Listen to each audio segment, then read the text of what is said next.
K-pop fans अपने idol से जितना ऑब्सेस्ड रहते हैं, उतना ही ज़्यादा उनको हेटेड भी देते हैं। और कई बार ऐसा होता है कि कुछ पर्टिकुलर के-पॉप आइडल्स को कुछ ज़्यादा ही हेटेड मिलती है, बल्कि उनके कंपैरिजन में बाकियों को कोई कुछ नहीं कहता। और हमारे बीटीएस मेंबर्स के साथ हमेशा से यही अन्याय होता हुआ आया है। कई बार बीटीएस फैंस ने नोटिस किया है कि जिन छोटी-छोटी चीज़ों के लिए बीटीएस को इतनी नफरत मिलती है, उससे कई बड़ी चीज़ें बाकी के-पॉप के आइडल्स कर रहे होते हैं, लेकिन लोग उन्हें पूछते भी नहीं। इसकी एक पॉजिटिव साइड ये भी है कि बीटीएस का इम्पैक्ट इतना गहरा है कि उनकी छोटी से छोटी चीज़ बहुत ही इम्पोर्टेंट हो जाती है। लेकिन इसका नेगेटिव इम्पैक्ट ये भी है कि बीटीएस को बेकार में लोग ऐसी बातों के लिए टारगेट करते हैं जो चीज़ें बाकी के-पॉप आइडल्स नॉर्मली अपने लाइफ में कर रहे हैं। और रिसेंटली एक और ऐसा केस हमारे सामने आया है ब्लैकपिंक की मेंबर जेनी के साथ में। तो दोस्तों, रिसेंटली जेनी ने अपने इंस्टाग्राम पर कुछ पोस्ट करी थी जहां पर वो कोको कोला ब्रांड को प्रमोट करती नजर आई। बेसिकली जेनी यहाँ पर एक पिज़्ज़ा आउटलेट को प्रमोट कर रही थी। उस आउटलेट वगैरह के सामने उन्होंने फ़ोटोज़ भी खिंचवाई, काफ़ी कुछ किया। जिसके बाद ना उन्होंने एक पिज़्ज़ा रेस्टोरेंट जिसका ओसाका में एक स्टोर है, उसके आगे फ़ोटोज़ वगैरह पोस्ट करी थी। हालांकि इशू तब हुआ जब एक फ़ोटो में जेनी के हाथ में कोको कोला देखी गई।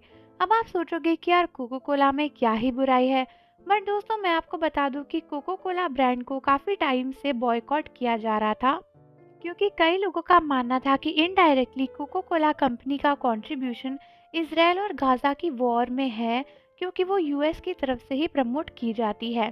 और दोस्तों इसीलिए कई लोगों का मानना है कि बहुत ही सारे आइडल्स वगैरह या फिर एक्टर एक्ट्रेसेस को कोको कोला को बैन करना चाहिए और उन्हें ज़्यादा पैसा नहीं पहुंचाना चाहिए।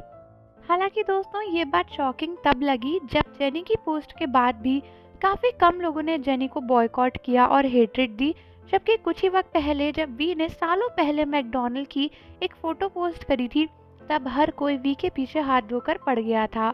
वो फ़ोटो तो इस साल की थी भी नहीं, काफ़ी पहले की थी, जब वी मिलिट्री में भी नहीं गए थे उससे पहले की।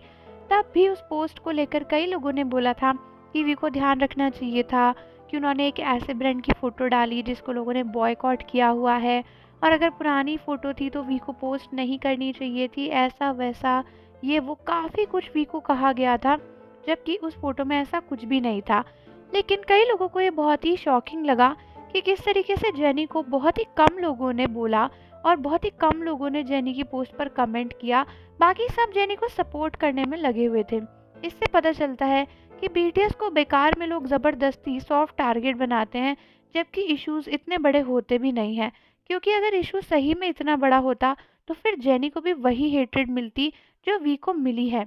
लेकिन जेनी को तो आधे लोगों ने ध्यान भी नहीं दिया। तो दोस्तों आप मुझे बताओ कि इस पर आपका क्या कहना है, और जाने से पहले चैनल को ज़रूर सब्सक्राइब कर लो, बेल आइकन प्रेस कर दो। मिलते हैं आपसे अगली वीडियो के साथ।